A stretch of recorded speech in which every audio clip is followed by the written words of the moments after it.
So, Andrew, you shared, I mean, our conversation started very low key, but you shared a lot of very valuable tips. So, first of all, Thanks. you, I mean, what you and I both agree on is at the beginning, if you're just launching, don't bother with the website. At most, put up an informational website at the very Y- beginning. Focus on Amazon, right? Yeah, so the only thing that I would say I disagree with there is, again, depends on the product and the product line, right? And who you're targeting. Like if you're starting a coffee brand, right? That's an incredibly crowded space. It's a CPG space. No one wants to be the first one to try a food, so that's a nightmare too. Like it's not easy. So you really need to build a brand and an audience and like an identity. That is very, very hard, if not impossible, to do on Amazon successfully, because then you're just running ads on terms like coffee, and it's like you're never going to win on that. Yeah, yeah, yeah.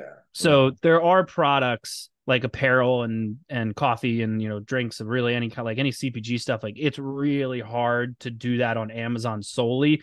All the CPG brands I've worked with that have done really well, we focused on an off Amazon approach first.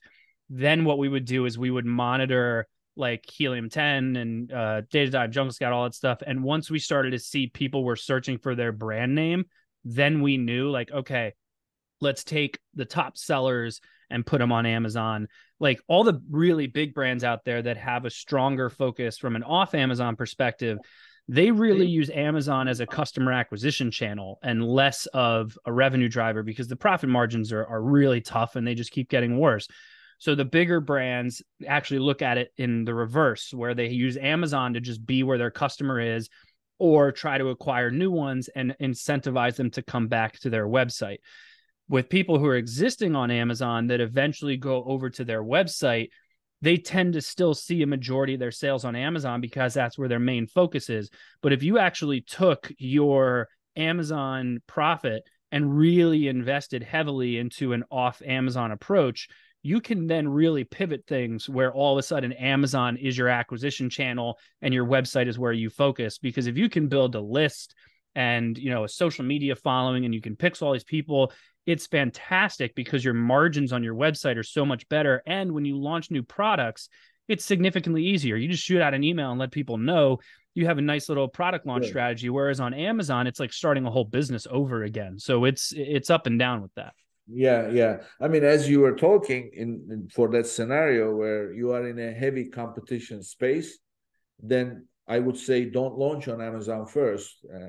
Launch on your website, build, create some kind of awareness, build a following, have a mailing list, so that you have an idea about who you can drive to your Amazon listing when you are ready. So that would make Yeah. a lot more sense.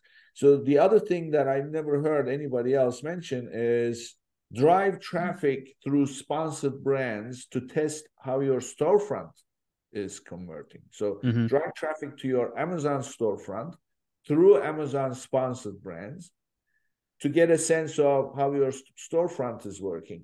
And then once you have satisfactory numbers, drive external traffic to your storefront, which won't hurt your conversion rate. And at the same time, you have an idea how the storefront behaves.